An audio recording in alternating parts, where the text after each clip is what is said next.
Yesterday ended the Euros, and well done to Portugal for winning, even though it was on extra time. Come on. It would have been more impressive if you did it within 90 minutes, not within 120. Just saying, don't want to take it away from you.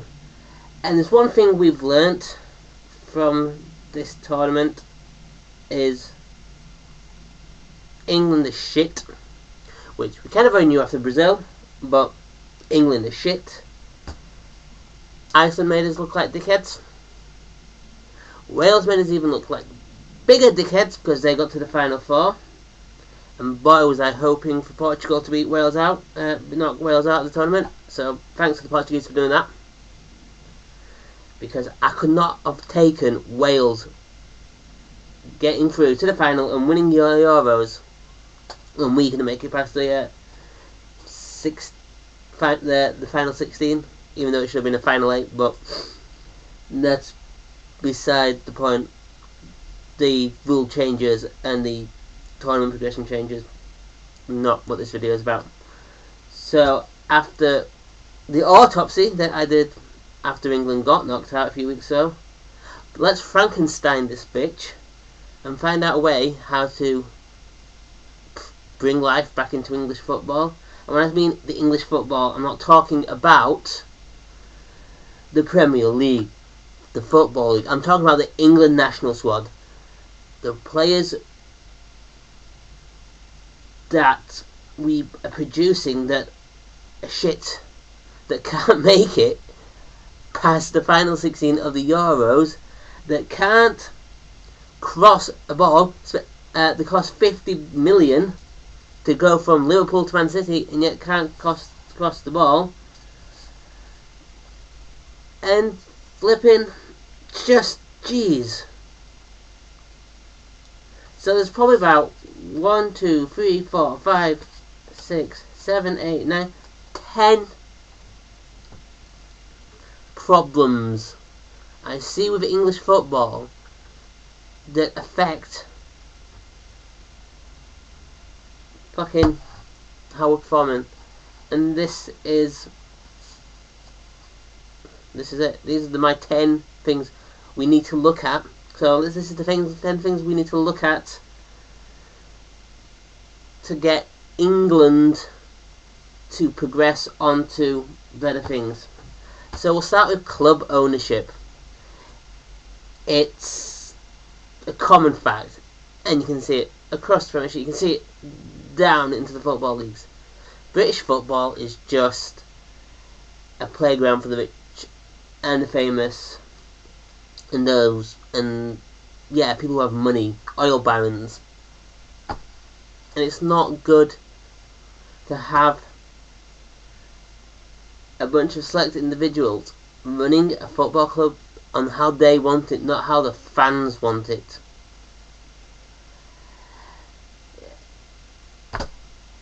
And it's just oil barons, it's not shareholders and people. If shareholders had the club like it was back, 20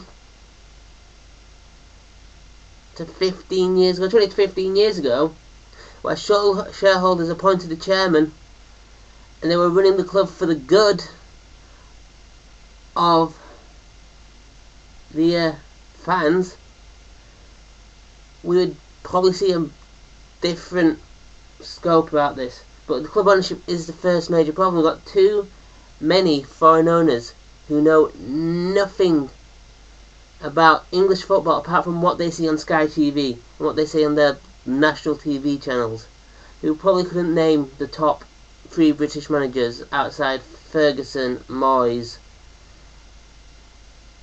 and Harry Redknapp. Let's just say they don't know about Simon Grayson or Eddie Howe. Well, they'll know about Eddie Howe now, Bournemouth from the Premiership. But these young managers that would work their way up the ranks, you just don't get. And so these foreign owners that don't know anything about British managers that bring into point 2. Now it brings into point 3, and I'll come back to point 2. Foreign managers.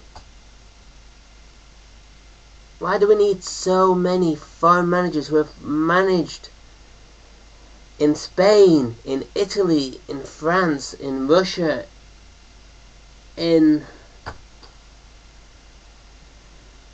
God knows where, but you constantly get it. It's been this like past 20, and it has been 20 years, it's been since like 1996, when Wenger came to Arsenal, when Hulk became manager of Chelsea back in 96, and it's happened constantly through Chelsea, this whole trend of bring in foreign managers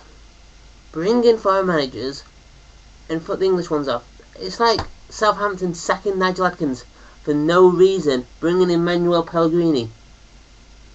Southampton weren't going to get relegated, but they still brought in Pellegrini. Granted, he's done an amazing job, so has Ronald Koeman, but we're seeing less English managers getting through the managerial ranks because foreign owners keep on bringing in foreign managers. But let's go back to the ownership thing, because I forgot to point two. Point two, this fit and proper test. What is this point? You're bringing in people who are passing this fit and proper test aren't fit and proper to run football clubs. There was the ex-Thai Prime Minister who owned Man City, and he went on corruption charges in Thailand. He had to sell the club to the current owners of Man City. GFH had no money themselves, couldn't buy Leeds United, so they took money off sanctioned Iranian oil companies. It's fucking ridiculous. The fit and proper test does not work. So, with a fit and proper test, and you're getting these foreign owners who are bringing in the foreign managers. Let's go on to point 4. And this is my biggest contention about British football. Foreign managers have no clue about the English Premiership and English players. And the more foreign managers come in, the more foreign players come in. Yes, it's exciting to see Cesc Fabregas, Diego Costa, Robin van Persie, Eden Hazard, Oliver Giroud, Alexis Sanchez. The list goes on. There's about 60% of the Premiership players are non-British born. They've come from Spain, Italy, France, Holland, Nigeria, America, and it does not help with youth development of English players. And this goes on to point 5. 1, 2, 5. The lack of youth development. Big clubs are barely developing foreign young English players now. There was a point in the 90s where we had 3, 4, 5 phases of young, good English players coming through the youth systems. Man U had the class of 92. Liverpool brought in Fowler, Owen. I think they had McManaman, Redknapp. Leeds brought in 99. Smith, Woodgate, McPhail, Robinson, who all went to the national teams. Granted, McPhail went to Ireland, the rest went to England. But we just do not get this now. Yes, Southampton are producing endless talent, and Southampton and Spurs, you can't fault. Southampton and Spurs have brought in Luke Chambers, Theo Walcott, Alex Oxlade-Chamberlain, Nathaniel Klein, who else? Harry Kane, Ali Daei. But you look at Man U, who's brought in Rashford, and actually I'll get to Man U in a second. But you bring us in Arsenal, who are buying young English players. They're buying them. Chelsea, I can't remember the last time they bought an English player, and it could actually have been Lampard, Cole, and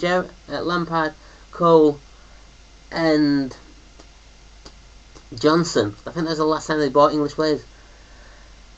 Who's the other one? Liverpool. I can't remember the last time they brought up young English talent. They're about to sell Jordan Ibe to Bournemouth for 15 million,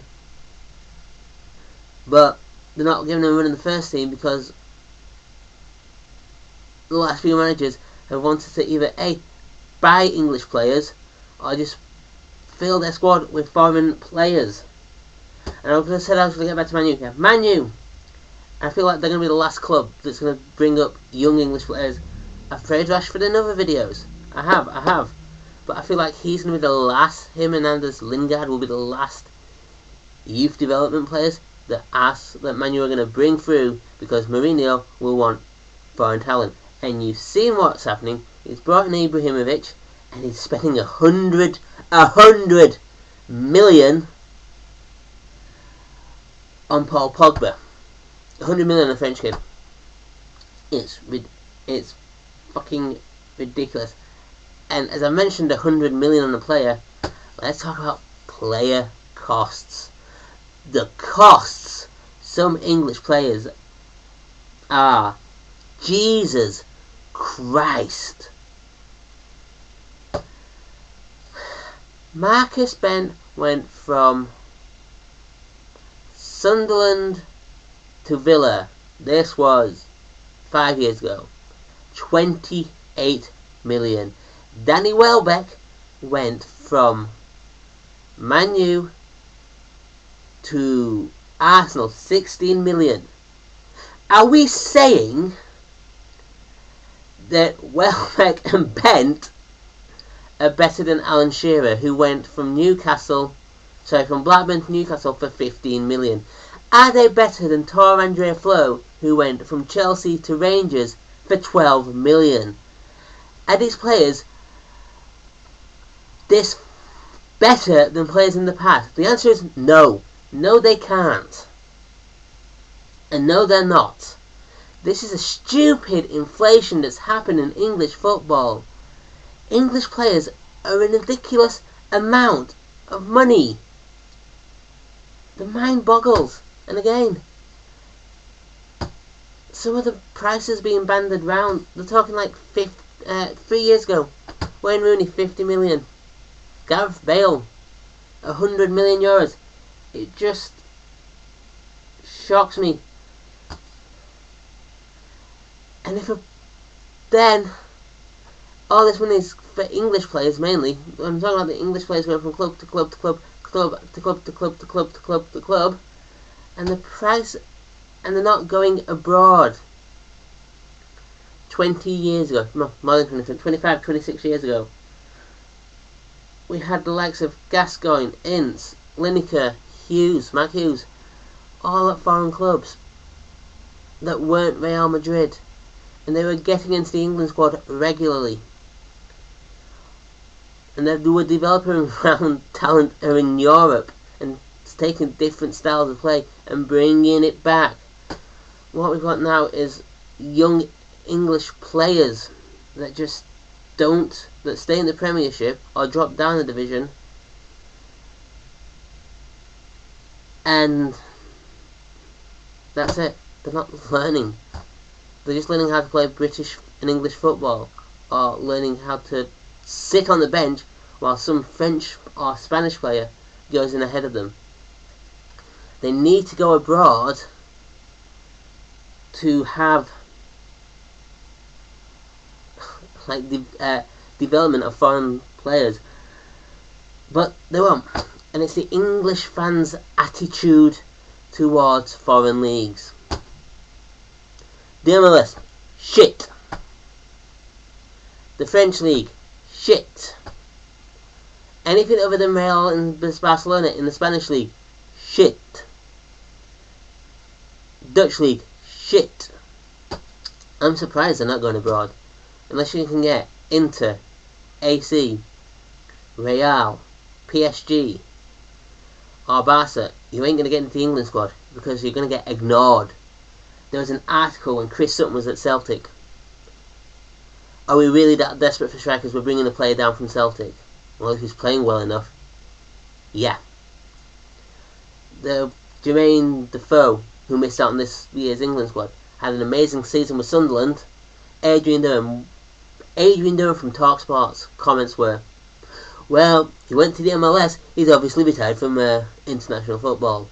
Screw the fact he's had a brilliant season. He went to the MLS. He's now shit. It's ridiculous. It's fucking ridiculous. And it's the English fans' attitude that's probably stopping a lot of kids from going to France, going to Portugal, going to Italy, going where they can to learn from foreign players and foreign coaches who aren't that aren't just taking their place in the English leagues. Then we have a choice of England managers. Has anyone noticed that for the last